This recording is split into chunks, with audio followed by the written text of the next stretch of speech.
Ladies and gentlemen, welcome back to a Boda, or I guess welcome to a Boda special. We got Chris here, we got me, James, and we're going to be discussing the Cam Newton trade, baby. Deal, not a trade, signing. Fuck it. Extension.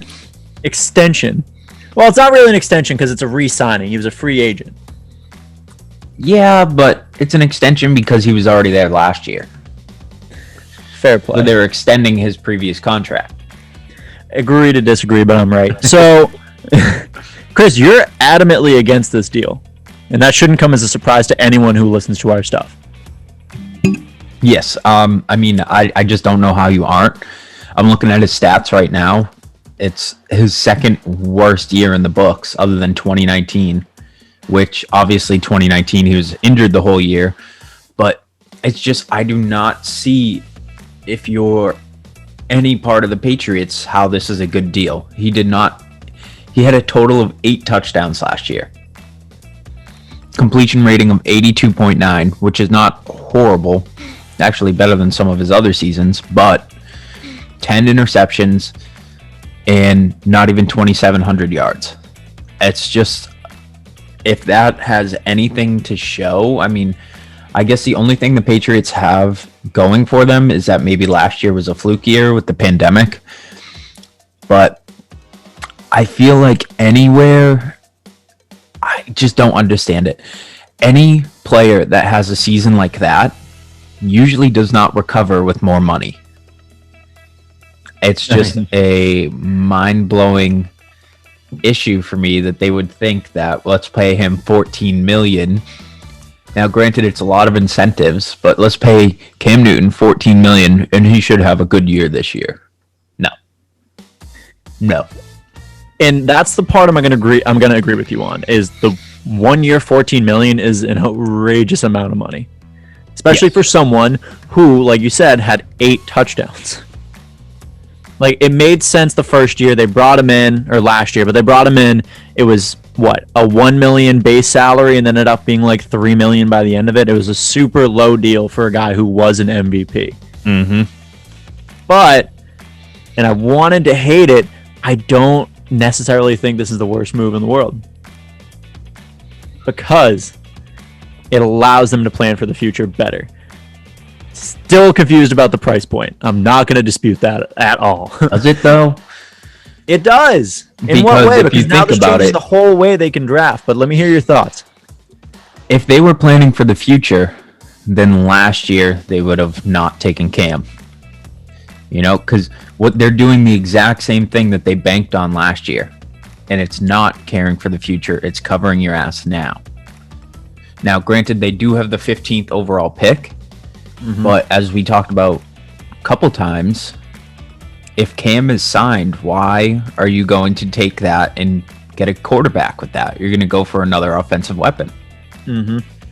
So I don't think it helps them in any situation at all. So from my perspective, this is what I see, right? I don't like any of the quarterbacks available at that 15th pick. So I think this helps them push to later. They don't have to necessarily spend that capital. But what this does allow them to deal with is the flexibility of the draft. So Micah Parsons, who's been listed as falling, he could be a great replacement for Hightower in the future. You can be getting your linebacker of the future. Kyle Pitts, I think, is the second best player in this draft. But, I'd argue first in some cases, but second best player in this draft. You can wait now. You now have the ability, and if you want even Jalen Waddle with that pick too, sure. But you can now wait and draft a quarterback in the second, in the third, and not spend as high of a capital on him. And if it doesn't work out, if he's another one of those first-round busts, if Mac Jones or Trey Lance don't play, if they don't work, like I said, the cap hit is way lower for a second or third-round player. Mm-hmm. And free agency-wise, there's not a lot of people out there. They could have tried to pry Dak away, but Dak's now staying there. They could try to trade for Marcus Mariota, but... Which was supposed to be a good hit. So Marcus Mariota was apparently attracted to joining the Pats. And I thought those talks were in the works, but apparently not. But you also have to... There were a lot of free agent quarterbacks. At one point, there was Watson, Wilson, Alex Smith. To be fair, Watson and Mariota. Wilson aren't free agents. They're just trade targets. Yeah, but they're on the table. So Yeah. Okay, so you're talking about players on the table. On the table. Okay.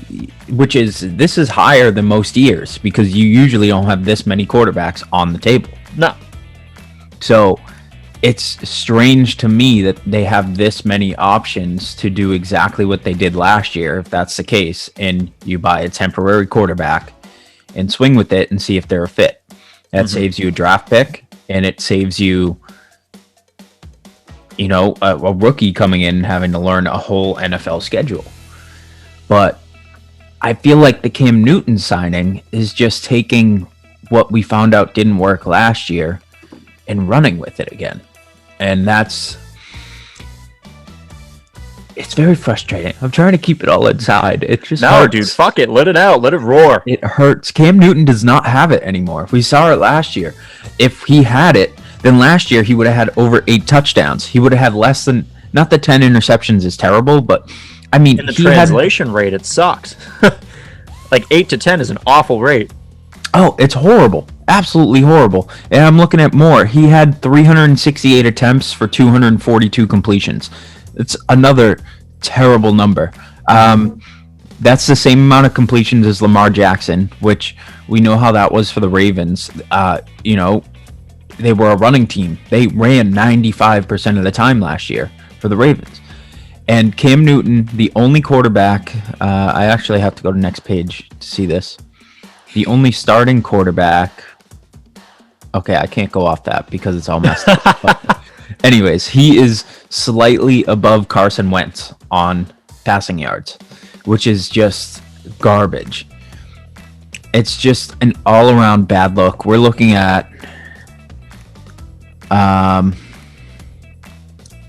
just horrible percentages, and we saw him on the team. There were multiple mistakes that he made on offense that whole offense made, and it's just not the right fit. I said the minute that he started that first game, I said it's not going to be a good fit. And what the Patriots are doing, which is where I really disagree, is they are saying, no, we can fix him, and we can fix this offense around him. That is your mistake. Basically, the Patriots are like the girl that's like, no, he's a bad boy, but I can fix him after their ex is fucking around in Florida. Mm-hmm. Yeah. Yeah. Okay. And it's not even that Cam Newton is a bad boy. He's just Cam Newton a bad boy. Bad boy. He just has. It's like if your ex. If the ex that girl was trying to go for was still riding a tricycle instead of a motorcycle, and he has temporary tattoos. That's what they're looking for in Cam Newton right now. He has one of those like slip-on sleeves that makes it look like he has tattoos. Yes. The neck tattoos that his mom washes off 3 times a week. Mm-hmm. It's just, that's what the Patriots are looking at right now. When they had the options to go somewhere else, they could have had, if they just waited for the draft and let Jarrett Stidham try it again, because 2 years ago, you said that was your option. Right. And then you didn't even give him a chance. He started, 1 game last year? Did he? I don't even think he started. I think he just finished games. He did start 1, but not long. I don't even think he finished the first quarter. There you go. But I mean, it's just a disaster. You haven't even given this guy a chance, and then you expect him to learn from Cam Newton, which, again, I think Cam Newton used to be an amazing quarterback, but he's not the person to learn from right now. When you go from learning from Tom Brady to learning from Cam Newton, what are you trying to teach this kid that was supposed to be your franchise quarterback, who now literally only knows how to run the ball? Because the passing was atrocious last year. Yeah, and I think when you really look at it, like, Stidham could have been something better. They had all the potential in the world, but they didn't develop him well. So they've already, like we've said, we've talked about this, they failed Stidham. I don't know how that translates to the future. I hope they accept it. Like, they're like, Cam, look, like, this is either you're going to ball out or you're going to fucking develop our next quarterback. Mm-hmm. And I don't know if he's going to ball out. So we better be ready to develop the future of the Patriots. Now, with this, though, What do you think that 15th overall pick looks like? Because I was talking about this on Sports Me earlier. Honestly, do you think they go weapon? Do you think they go defense? Do you think they get that quarterback? Weapon. It's going to be a weapon. Because as we know, honestly, earlier first-round picks are just unlikely with the Patriots anyways. We haven't seen one in how long? The last one I can think of that was like a top tier, I think it was like a top 10 pick, was Hightower, if I'm not wrong. And they had to trade down for that when they got Hightower. Really? Shit. I think so. I don't know. I don't remember that far back. I barely remember my name some days. Last year they traded for, was it 26th, I think? No, they traded out of the first and moved into the second to get Kyle Duggar. Yeah. Mm-hmm. So, point being, I think especially with this signing for Cam Newton, they say screw the quarterback search. We'll find someone in the third. We'll find someone in the fifth. We'll find someone in the fourth, whatever. I think that they're going to go with an offensive weapon, and I don't think they need to look at running backs. I think they're going to go straight to a receiver. They have to. Receiver or tight end. Like I said, if Kyle Pitts is there, get him. See, that's my take, is Kyle Pitts. Bless you. But secret option D, the James option, is I'm saying they're trading that pick. They're going to move back because that's what Bill Belichick likes to do in the first round. I think they're going to keep their eye on Pitts. They're going to keep their eye on Parsons. But if they don't get either of them, I think they send back and try to get some people in the second round, maybe even late first. I could very easily see that because we know how much Bill Belichick hates the first round. Because when he drafts in the first round, he ends up with fucking N'Keal Harry and Sony Michel. Look how that's turned out. See, the thing with that, though, is it hurts now, but that's why I've hated drafts for so long, and I hate these. You are a huge draft guy. Yeah, man, I'm a college football fan. This is the translation of years of fucking... No, I like college football. It's, for me, is the way that first round players have worked out for the Patriots is these guys that are supposed to be studs, which I still think Sonny Michel can find it, and same with N'Keal Harry, but they haven't yet. So that's what hurts me, is our first round picks have been people who should be Nick Chubb or, yeah, baby, you know, like the people we passed up to get that receiver or whatever. Right, and like all the strong receivers that have been in the past 2 years. Exactly. Yeah. It hurts. And that's why I like veterans so much. But that's the ride of the draft, baby. It's so much fun. You never know what's going to happen. So, I'm looking at a couple mock drafts here. Mm-hmm. One of them has Kyle Pitts in 4th overall. Yeah.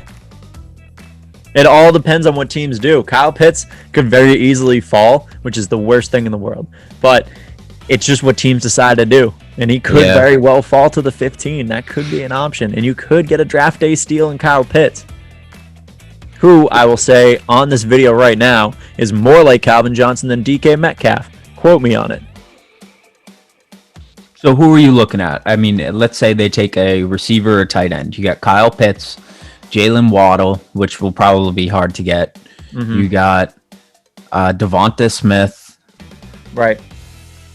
I mean, those are really your first round. Because Jamar Chase won't be there. I think Devonta Smith goes before that. If they end up staying with that pick, it's going to be Pitts or Waddle. And I'm not crazy on Waddle. I'm not crazy on really the big three of Alabama. I guess, quote, big three, forgetting Najee Harris of Alabama this year. But he could be good. He's more like a kind of refined Henry Ruggs. He's fast, but he can run routes very well. So, not super sold on him. I don't know where he would fit in with the Patriots. I really think Kyle Pitts would just demolish in New England. But I still think But then you have Cam Newton throwing to him. Well, once again, look at this. Look at it this way. Look at it, ignoring the fact that his fundamentals were dog shit. Beyond that, weapon-wise, what was he fucking working with? He didn't have Julian Edelman half the year. He had Damian Harris, who was doing great. James White, who was doing great. Running backs were fine. Running backs are not the question. Running backs are not a concern for the Patriots this year. But receivers, it was like Damiere Byrd, who was good second half. Jacoby Myers, who was good second half. N'Keal Harry was fine. And what the hell on tight end? I mean, nothing. Izzo, no, they didn't even have Izzo. No, it was Asiasi. It was at the third mark of the year. I mean, Yeah. they don't have the weapons. They weren't really giving him much of an opportunity. And granted, like we've talked about, his first thought was run. There was a lot of designed quarterback runs, but it was first read, all right, run. And his fundamentals sucked. I'll reiterate that. But with another year and actual weapons, Cam Newton might not be the worst thing in the world. And paying $14 million for him, okay, sucks. But if it translates, great. Maybe if one it more translate, year. Though, that's a big if. I mean, I don't see a player coming in and having his fundamentals as bad as he had. Again, it was a fluke year. We can always run that argument. But he had zero vision of what was around him. He had zero mental state on where, to pass or what. If there was I don't even think he knew that there were defensive ends running at him half the year. And that's that's not even on the blind side. That's in front of him. That's in front of him. This guy's coming at me. Blind side was gone. Yeah. They came up with the name Blind Side because of him, because he had no clue what was there. And it's just Michael. You see someone with that fundamentals, and again, you're coming off a year of an injury. We'll bring that up every single time and give him the benefit of the doubt. But I don't put my faith in someone that comes back and has zero mental awareness of what's around him, throwing off the back foot constantly. I mean, I had how many fumbles he had, and then I lost them. Dumb amount. Spoiler, a lot. His turnover ratio was just outlandish. And he's not like, Lamar Jackson or Patrick Mahomes, where he can just run the ball wherever he pleases. It's not like that anymore. No, not at all. So what do you see in this sense where you have an underdeveloped backup that you could have developed, and then you also had multiple developed quarterbacks that you let go? They could have went back for Brissett 2 years ago. They could have went for, and now I don't agree with the Garoppolo thing, but they could have went for Garoppolo. Brissett was developed. Was there. They had the options. They could have said, you know what? We already are on this rebuild phase. Let's keep Stidham. Let's see what happens. He's a lot less money than $14 million. A lot less. And we can train him how we want him to be, which is something I would think that the Patriots would want to do, especially that front office, but clearly not the case. So now my argument for Cam Newton is last year was a fluke year in the middle of a pandemic. Hardly got that training in, hardly got to adjust with the team. Half your team is either on opt-outs or just not feeling it. You had injuries come about. You really can't do anything in the offseason because you're like, well, this season might not even happen. Why bother, going crazy to train? Not train, but OTAs were obviously limited. Your preseason didn't exist. So you come in kind of blind. Now, especially coming off an injury season beforehand, you have to take that into account, where it's going to be hard, and this has made it as hard as it can get for Cam Newton. So if he can fix all his mistakes from last season in this season, and he has the money up front with incentives driving him, so if he says, damn, I can make all that if I just fix this, this, this, and this, which I was bad at last year. If he watches the tape and fixes that, then he actually has a chance. Do I think he'll do that? I don't.